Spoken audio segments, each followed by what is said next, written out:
Have you ever watched The Wicker Man, 1973, UK, and felt there was more beneath this folk songs, pagan rituals, and that shocking ending? This movie is full of hidden corners, production myths, and festival folklore that even devoted fans might have missed. Stick around as by the end of this video, I'll reveal several secrets that will change how you see The Wicker Man, 1973, UK forever. Fact 1. The script was based only loosely on a novel. Anthony Schaefer acquired the rights to David Penner's novel Ritual, but he never intended to produce a faithful adaptation in The Wicker Man, 1973, UK. He used Ritual as inspiration for tone and setting, then reworked many elements, characters, the ending, and even the nature of the pagan rituals. The Wicker effigy, the rituals around the island, and the fusion of horror and folklore are more Schaefer's imaginative overlay than Penner's plot. Wikipedia +1. This creative freedom let them explore themes of belief versus skepticism, community versus individual faith, rather than sticking rigidly to a source. It's one reason the film feels so original and unsettling. You never know which parts are invented, which are folklore, which are metaphor. Fact 2. Filmed in autumn but set in spring with fake blossoms everywhere. Although the story of The Wicker Man, 1973, UK is set in late spring, filming actually began in October. In November 1972, during Scotland's autumn. To create the illusion of lush springtime, the production had to glue fake blossoms and leaves to many trees in the many on location shoots. They even imported blossoms for aerial shots, though some aerials were filmed in South Africa to avoid the cost and logistical nightmare of creating spring trees in winter. It's a detail viewers may not notice consciously, but the mismatch of natural weather with floral decor contributes to the uncanny feeling pervading the film. Fact 3. Christopher Lee worked without payment. Despite being a big name, Christopher Lee accepted the role of Lord Summerisle in The Wicker Man, 1973, UK without a salary. Because the studio British Line was in financial hardship and the budget was tight, Lee's willingness to accept no fee helped the film even get made. This wasn't just generosity. Lee believed in the project, in the script, and in giving horror something different. Psychological weight, folklore, music, ritual. His involvement lent credibility and attracted other collaborators. And the fact that someone of Lee's stature would work for no pay helps explain some of the passion seen in his performance as a leader of pagan rites. Fact 4. The Maypole song has hidden meanings. One of the film's most haunting moments is the Maypole dance, where children sing a cheerful tune about reproduction and death. The lyrics, disguised as innocent, actually reflect pagan beliefs in fertility and the cycle of life. This eerie juxtaposition of innocence and ritual horror reinforces the film's unsettling tone of sunlit nightmare with joy and sacrifice intertwined.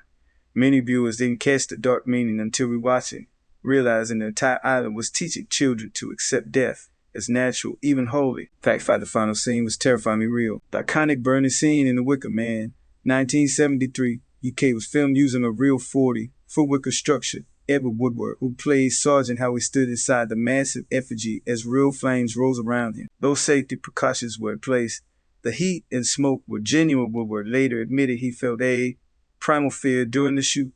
The crew filmed it in one take, capturing authentic terror as the actors screamed prayers against the roaring fire. That raw realism makes the ending unforgettable and deeply disturbing. Fact 6. The music was a character of its own. The soundtrack of The Wicker Man, 1973. UK wasn't just background music, it was the soul of the film.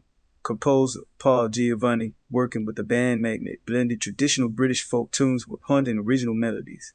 The songs were filled with old-world mysticism, referencing fertility, the sun, and the changing of the seasons. Giovanni recorded using authentic instruments like mandolins and pipes to capture the raw Scottish mood. The music serves as both comfort and warning, cheerful on the surface, but laced with dark undertones of ritual and death. Many viewers later realized that each song subtly foreshadows the final sacrifice, turning the film into a musical prophecy. Over time, the soundtrack gained cult status of its own, inspiring folk horror musicians for decades and helping define an entire subject known as folk horror. Fact 7. The setting was a patchwork of real villages. Although the film takes place on the fictional Summerisle, The Wicker Man, 1973, UK was shot across several Scottish locations. Villages like Plockton and Kirkcudbright were transformed into the eerie pagan island, with locals often appearing as extras. Director Robin Hardy wanted authenticity, so real pubs, churches, and harbors were used. The production faced harsh weather and unpredictable tides, giving the film's landscapes a rugged and haunted beauty. The choice to scatter filming locations mirrors the fragmented nature of the story reality and myth blurring together. Even today, fans travel across Scotland to visit these filming spots, treating them like sacred sites. The real-world geography adds to the illusion that some Russell might truly exist, hidden somewhere off the coast. Fact date the film's release was a disaster. When The Wicker Man 1973 UK first hit theaters, it was a commercial failure. The studio didn't understand this strange mix of mystery, musical, and horror, so they barely promoted it. Many cinemas didn't know how to market it. Was it a thriller, a folktale, or satire? Worse, the film was paired as a B movie alongside Don't Look Now, even though both deserved top billing. Critics were puzzled, and audiences left unsure what they had just watched. But over time, word of mouth spread. Late-night screenings and VHS reissues turned it into a cult phenomenon. Fans realized it wasn't just horror, it was a philosophical fable about faith, nature, and sacrifice. Today, that failure is seen as one of Britain's greatest films. Fact 9, Edward Woodward didn't know the ending until filming. Edward Woodward, who plays Sergeant Howard, wasn't fully told how his character's story would end until late in production. Director Robin Hardy wanted his shock and disbelief to feel completely real. When Woodward finally learned that Howard would be sacrificed inside a burning effigy, he was stunned. During filming, the actor channeled genuine fear, horror, and outrage, especially as he sang hymns against the chanting crowd. His performance feels painfully authentic because, in many ways, he was reacting as himself, not just as the character. Woodward later said the experience left him emotionally shaken but proud. He believed it was one of his most powerful roles. That raw, desperate finale became one of the most unforgettable in cinema history. Fact 10, The Wicker Man created the folk horror genre. Before The Wicker Man, 1973 UK horror films mostly focused on monsters, ghosts, or killers. But this movie introduced something new, terror born from ancient rituals, nature worship, and isolation. Its sunlit dread, rural setting, and symbolic violence laid the foundation for what critics later called folk horror. Alongside Witchfinder General and Blood on Satan's Claw, it formed the unholy trinity that defined the genre. Decades later, filmmakers like Ari Aster, Midsummer, and Ben Wheatley Killed cited The Wicker Man as a major influence. It showed that true horror doesn't need darkness sometimes. Brightest sunlight hides the darkest secrets. Without it, modern psychological and pagan horror might look very different. Fact 11, the script was a philosophical debate. The screenplay of The Wicker Man, 1973, UK wasn't just a horror story, it was written as a philosophical clash between two worldviews. Screenwriter Anthony Schaefer designed every scene as a dialogue between Christianity and paganism, faith and reason, repression and freedom. Sergeant Howard represents rigid religious morality, while Lord Sumrussell embodies hedonistic, nature-based spirituality. Their interactions aren't typical hero-villain exchanges, but deep arguments about truth and belief. By the end, the film doesn't declare a winner instead.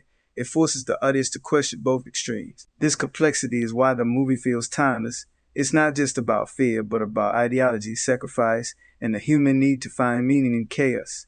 Many fans now see it less as a horror film and more as a tragic moral fable. Fact 12, real locals became unscripted extras. To achieve realism, director Robin Hardy cast many real Scottish villagers as extras in The Wicker Man, 1973 UK. Instead of professional actors, the film used locals for crowd scenes, pub gatherings, and rituals. Their authentic accents, natural reactions, and unfamiliarity with the camera gave the film an unsettling documentary feel. Some weren't fully told what the scenes represented, especially the pagan rituals, making their confusion or curiosity genuine. This blurred line between acting and reality enhanced the island's eerie authenticity, a place that feels too believable, too alive. Viewers often comment that the background faces seem hauntingly real, as if the village truly worshipped ancient gods. This unique approach helped the film stand apart from traditional studio productions, grounding its surreal story in a strangely familiar world. Fact 13, a lost sequel was planned after the cult success of The Wicker Man. 1973, UK, director Robin Hardy wanted to create a spiritual follow-up titled The Lonesome Lantern Worm, exploring similar themes of ritual and belief. The project never materialized due to lack of funding. Decades later, Hardy directed The Wicker Tree, 2011, a loose companion film rather than a direct sequel. Despite sharing the same themes of faith and sacrifice, it couldn't replicate the magic or atmosphere of the original. Christopher Lee made a brief appearance as a mysterious old man, rumored to be Lord Sumrussell himself. Fans still debate whether The Wicker Tree should be considered canon, but most agree nothing can match the haunting originality of the 1973 classic. The idea of a Wicker Man trilogy remains one of cinema's great what-ifs. Fact 14, the US release was censored. When The Wicker Man, 1973 UK was released in the United States, American distributors demanded heavy cuts. Scenes showing nudity, ritual dances, and pagan songs were shortened or removed entirely. Ironically, these were the very elements that gave the film its unsettling power. The American version felt incomplete, confusing audiences and dulling its philosophical impact. For years, us viewers didn't experience the full film until restored editions surfaced decades later. This censorship reflected cultural discomfort with the movie's themes of sexuality, religion, and moral ambiguity. When fans finally saw the uncut version, its brilliance became clear, revealing the Wicker Man as more than a shocker, but a profound exploration of belief, temptation, and sacrifice. Fact 15, its legacy still burns bright. 50 years later, The Wicker Man, 1973, UK remains one of the most studied and imitated horror films ever made. It shaped the folk horror genre, inspired countless directors, and even influenced modern hits like Midsummer. Its fearless blend of beauty and terror, music, and myth continues to mesmerize new generations. The haunted image of the burning wicker effigy has become an icon symbolizing mankind's eternal struggle between faith, nature, and fate. Scholars dissect its symbolism, musicians cover its songs, and filmmakers revisit its themes. Few films manage to be so beautiful, so disturbing, and so timeless all at once. In the end, The Wicker Man is not just a movie, it's a ritual, a warning, and a masterpiece carved into the history of cinema. The Wicker Man, 1973. UK isn't just a horror film, it's a haunting tale of faith, fear, and sacrifice that still captivates audiences today. Its chilling finale and layered symbolism make it one of cinema's most enduring mysteries. What do you think? Were the villagers truly evil or simply devoted to their beliefs? Which moment shocked you the most? Share your thoughts in the comments and don't forget to like, share, and subscribe for more hidden truths behind classic films.